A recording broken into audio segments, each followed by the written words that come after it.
आज हम एक ऐसी जर्नी पर जाने वाले हैं जहाँ एक बहुत पुराना सा बनियान ट्री है, एक शांत सा पॉन्ड है, पानी में तैरते हुए डक्स है, पेड़ पर अपना घर बनाते हुए बर्ड्स है और एक छोटा सा बच्चा है जो इस पूरी दुनिया को देखते देखते अपनी ही इमेजिनेशन की दुनिया में खो जाता है। तो स्टूडेंट्स, आज पोयम को सिर्फ रीड नहीं करना है, हमें इसे फील करना है। बस एक पल के लिए अपनी आंखों के सामने ये सीन इमेजिन करो। सुबह का शांत समय है, पॉन्ड का पानी बिल्कुल शांत है, उस पानी पर सनलाइट चमक रही है, हल्की सी हवा चल रही है, बनियान ट्री की ब्रांचेस धीरे धीरे हिल रही है, कुछ बर्ड्स आसमान में उड़ रहे हैं और पॉन्ड्स में 2 डक्स आराम से तैर रहे हैं। और उसी बनियान ट्री के पास बैठा है एक छोटा सा बच्चा। वह बिल्कुल चुप है, लेकिन उसके मन में बहुत सारी बातें चल रही है। तो चलिए देखते हैं कि उस बच्चे की इमेजिनेशन उसे कहाँ ले जाती है। Oh you saggy headed banyan tree standing on the bank of the pond. यहाँ बच्चा सीधे बनियान ट्री से बात कर रहा है। वह कहता है, मेरे प्यारे बनियान ट्री, तुम तो इतने सालों से इस पॉन्ड के किनारे खड़े हो, तुमने ना जाने कितने सीजन्स देखे होंगे, कितने लोग आते जाते देखे होंगे और शायद तुम्हें मेरा बचपन भी याद होगा। अब यहाँ एक इंटरेस्टिंग वर्ड है, सैगी हेडेड। सैगी हेडेड का मतलब होता है जिसके बाल या ब्रांचेस बिखरे हुए और घने दिखाई दे। अब जरा उस बनियान ट्री को इमेजिन करो। एक बहुत बड़ा पेड़ है, उसकी मोटी मोटी ब्रांचेस चारों तरफ फैली हुई है, कुछ ब्रांचेस नीचे की ओर झुक रही है और उसकी एरियल्स रूट नीचे लटक रही है। पूरा पेड़ ऐसा दिखाई देता है जैसे उसके सिर पर घने और बिखरे हुए बाल हो। और बच्चा उस पेड़ को सिर्फ एक पेड़ नहीं मानता, वह उससे ऐसे बात करता है जैसे वह उसका कोई पुराना दोस्त हो। Have you forgotten the little child? अब बच्चा पेड़ से पूछता है, have you forgotten the little child मतलब क्या तुम उस छोटे बच्चे को भूल गए? कौन सा बच्चा? वह बच्चा जो कभी तुम्हारे पास बैठा करता था, वही बच्चा जो तुम्हारी ब्रांचेस को घंटों देखा करता था, वही बच्चा जो बर्ड्स को तुम्हारे ब्रांचेस पर अपना नेस्ट बनाते देखता था। बर्ड्स आते थे, छोटी छोटी ट्विंग्स लेकर आते थे, उन्हें जोड़ते थे और धीरे धीरे अपना छोटा सा घर बना लेते थे। बच्चा चुपचाप उन्हें देखता रहता था और शायद उसके मन में एक थॉट आता होगा, काश मेरे भी विंग्स होते, मैं भी इन बर्ड्स की तरह उड़ पाता, एक जगह से दूसरी जगह जा पाता। कितना वंडरफुल लगता ना। यही तो इस पोएम की खूबसूरती है। बच्चा नेचर को सिर्फ देख नहीं रहा, वह नेचर को अपने इमेजिनेशन का हिस्सा बना रहा है। अब चलते हैं पॉन्ड की तरफ। अब इमेजिन करो, हमारा कैमरा धीरे धीरे बनियान ट्री से पॉन्ड की तरफ मूव कर रहा है। हम देखते हैं पेड़ की विशाल रूट, कुछ रूट्स जमीन के अंदर जा रही है और कुछ रूट्स जमीन के ऊपर भी दिखाई दे रही है। वह अपनी विंडो के पास बैठकर इस पूरे सिनेरियो को ऑब्जर्व किया करता था। पोयम में आता है, do you not remember how he set at the window? मतलब क्या तुम्हें याद नहीं कि वह छोटा बच्चा अपनी विंडो के पास बैठकर तुम्हें देखा करता था? लेकिन स्टूडेंट्स, वह बच्चा सिर्फ बाहर नहीं देख रहा था, वह ऑब्जर्व कर रहा था। वह देखता था पेड़ की रूट्स कहाँ तक जा रही है, पॉन्ड्स का पानी कैसे हिल रहा है, बर्ड्स क्या कर रहे हैं और आसपास के लोग क्या कर रहे हैं। उसके लिए नेचर कोई ऑर्डिनरी चीज़ नहीं थी, नेचर उसके लिए एक पूरी स्टोरी थी। पॉन्ड पर आती है महिलाएं। अब सीन थोड़ा बदलता है, सुबह का समय है, कुछ वीमेंस अपने वाटर जार्स लेकर पॉन्ड की तरफ आती है। वे पानी भरने के लिए पॉन्ड के पास आती है और उनके सामने खड़ा है वही विशाल बनियान ट्री, इतना बड़ा, इतना घना कि उसकी शैडो पॉन्ड के पानी तक फैल जाती है। और फिर पोयम हमें एक बहुत ब्यूटीफुल पिक्चर देता है। Your huge black shadow would wrinkle on the water.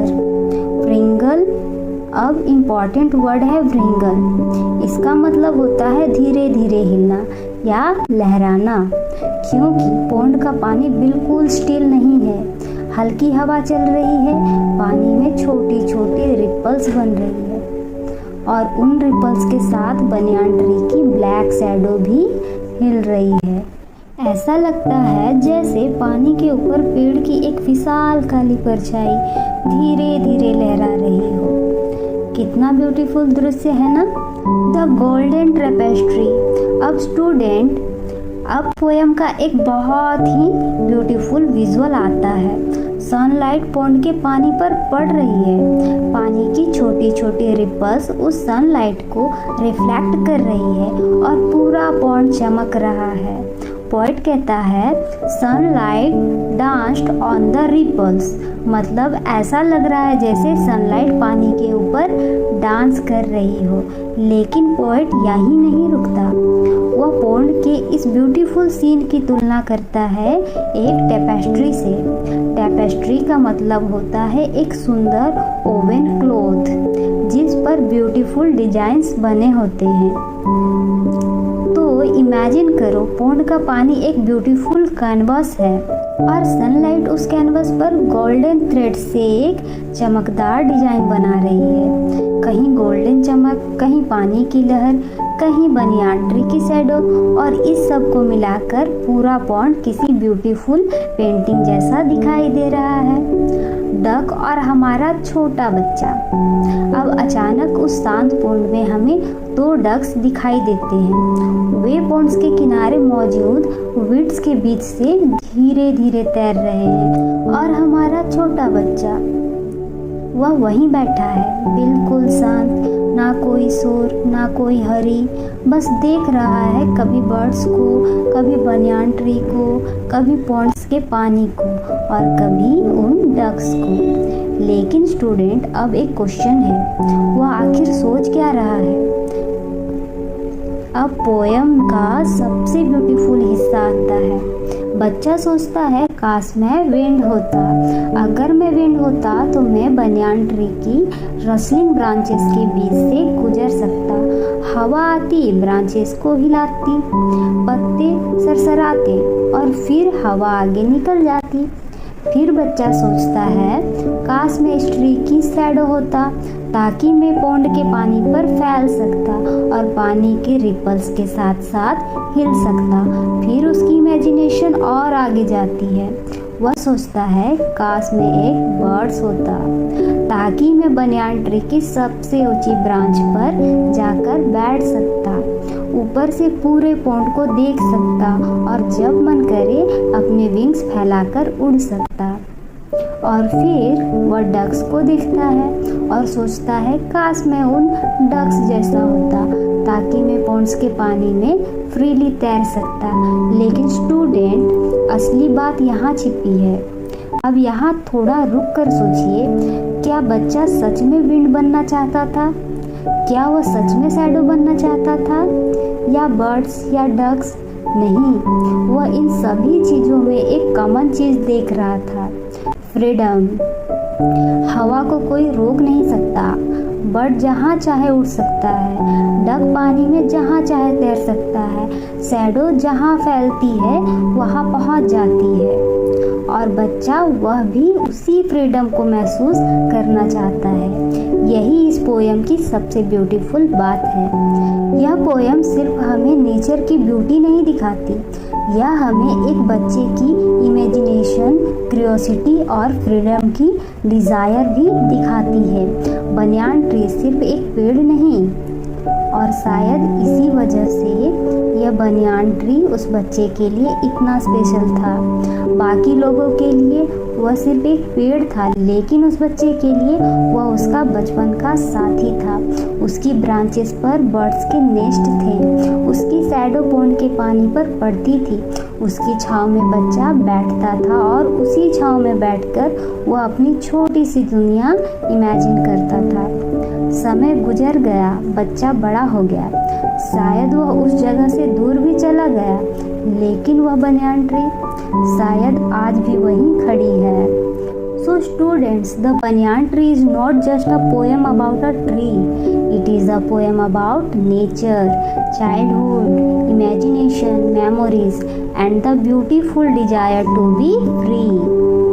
और अब आपकी बारी। मैं आपसे एक छोटा सा क्वेश्चन पूछना चाहती हूँ। अगर आपको सिर्फ एक दिन के लिए नेचर की कोई एक चीज़ बनने का मौका मिले तो आप क्या बनना चाहोगे? Birds, wings, cloud, tree, river? और सबसे इम्पोर्टेंट क्यों? अपना आंसर कमेंट में ज़रूर बताइए। हो सकता है आपका आंसर हमें आपकी इमेजिनेशन की एक नई दुनिया दिखा दे। और इस ब्यूटीफुल थॉट के साथ आज की क्लास यहीं एंड करते हैं। मिलते हैं नेक्स्ट वीडियो में एक और ब्यूटीफुल लेसन के साथ। Till then keep learning, keep exploring and most importantly keep imaging.